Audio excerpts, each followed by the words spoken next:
KCN में आपका स्वागत है। मैं किंग हमीद। अब इस्राइल को सीधी टक्कर देने उतरा एक बहुत ही कम डिफेंस फोर्स रखने वाला देश, जो काम सऊदी अरब, यूएई, कतर, बहरीन जैसे देश भी नहीं कर पाए, वो काम इस देश ने कर दिखाया है, जिसकी आबादी राजधानी दिल्ली के बराबर है। हम बात कर रहे हैं अल्जीरिया की। इस गल्फ कंट्री ने फिलिस्तीनियों पर इजराइल की बेरहम कार्रवाई को लेकर सबसे पहले आवाज उठाई है। अल्जीरिया ने यूनाइटेड नेशन सिक्योरिटी काउंसिल में इजराइल को फिलिस्तीनियों का मुजरिम बनाकर खड़ा कर दिया है।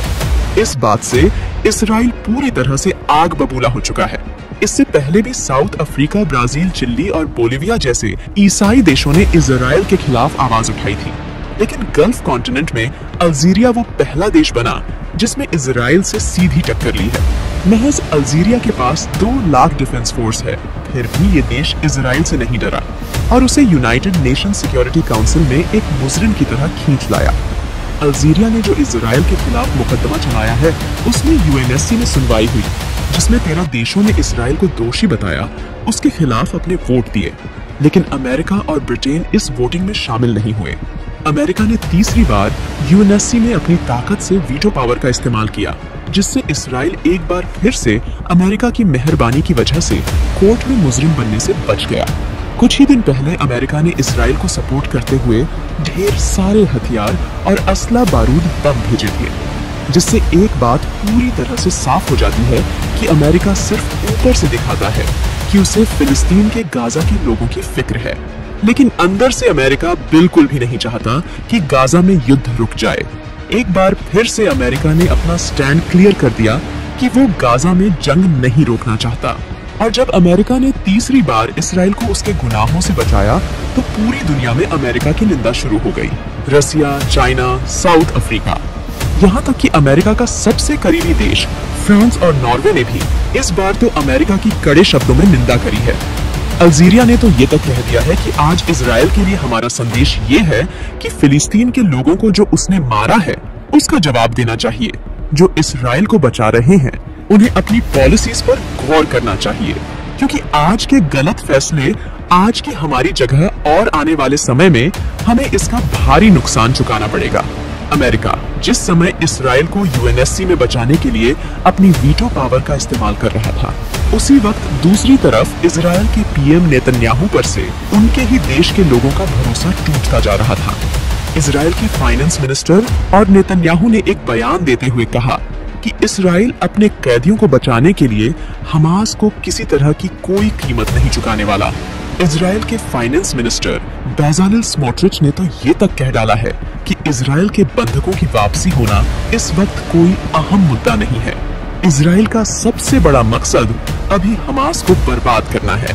और जब इजराइल के बंधकों के घर वालों ने ये बयान सुना, तो उन्हें काफी ज्यादा गुस्सा आया और उन्होंने कहा कि ये बहुत ही हैरान करने वाली बात है कि अमेरिका जिस इजराइल का साथ दे रहा है, वो इजराइल अपने ही लोगों की कोई फिक्र नहीं करता। आज दुनिया के अलग अलग देश गाजा के साथ खड़े हो रहे हैं, उनकी आवाज बन रहे हैं, गाजा में लगातार युद्ध रोकने की डिमांड कर रहे हैं, तो दूसरी तरफ गल्फ कॉन्टिनेंट के सबसे ताकतवर और अमीर देश गाजा पर चुप्पी साधे बैठे हैं, कोई भी कड़ा एक्शन इजराइल पर नहीं ले रहे। वहीं अल्जीरिया, जो एरिया के मुताबिक तो दुनिया का 10वां बड़ा देश है, जिसके 9,19,595 स्क्वायर किलोमीटर के एरिया में महज 4 करोड़ 42 लाख लोग रहते हैं, जिनके पास सिर्फ 2 लाख के करीब डिफेंस फोर्स मौजूद है, वो अल्जीरिया आज इजराइल से कड़े सवाल कर रहा है, उसे मुजरिम बना रहा है, गाजा के लोगों को बचाने के लिए सीज फायर की डिमांड कर रहा है। तो वहीं सऊदी अरब, यूएई, कतर, बहरीन और जॉर्डन जैसे ताकतवर देश गाजा के लोगों के लिए कुछ नहीं कर पा रहे, बल्कि कुछ देश तो इसमें इजराइल की इकोनॉमिकल कंडीशन को बैलेंस बनाए रखने के लिए उसकी मदद तक कर रहे हैं। अल्जीरिया के अलावा बोलिविया और ब्राजील भी इजराइल के खिलाफ अब हो चुके हैं। बोलिविया ने ही ब्राजील के जरिए इजराइल की हिटलर से तुलना करने वाले बयान पर उसका सपोर्ट किया है। आपको बता दें कि जब से गाजा में युद्ध शुरू हुआ है, उसमें बोलिविया ही वो पहला देश है जिसने इजराइल के साथ अपने सारे राजनयिकीय रिश्तों को पूरी तरह से खत्म कर दिया था, और ब्राजील ने तो इजराइल के राजदूत को ही वापस इजराइल भेज दिया है। इससे एक बात तो साफ हो जाती है कि इजराइल के जो सबसे करीबी देश हैं, वो चाहे तो इजराइल को गाजा में हमले करने से रोक सकते हैं, क्योंकि जॉर्डन और इजिप्ट का बॉर्डर तो इजराइल के साथ ही लगता है। अगर जॉर्डन चाहे तो इतने करीब से इजराइल पर हमले कर सकता है, चाहे तो गाजा में इजरायली सैनिकों को रोक सकता है। लेकिन अमेरिका के कहने पर ये सारे देश आंख बंद करके बैठे हुए हैं। वहीं यमन रेड सी में जितना हो सकता है इजराइल, अमेरिका और ब्रिटेन को नुकसान पहुंचाता है। लेकिन यमन इजराइल से काफी दूर है, तो वो इसलिए इजराइल पर डायरेक्ट हमले नहीं कर पाता। और अब पूरी दुनिया को ये बात समझ आ चुकी है कि इजराइल जिस तरह के हमले, जिस तरह की कार्रवाई गाजा में अंजाम दे रहा है, वो बिल्कुल गलत है। इसीलिए बहुत सारे गैर मुस्लिम देश इजराइल के खिलाफ खड़े हो रहे हैं। यहाँ तक कि स्पेन जैसा ईसाई बहुसंख्यक देश भी इजराइल के खिलाफ अब अपनी सेना भेजने की तैयारी कर रहा है।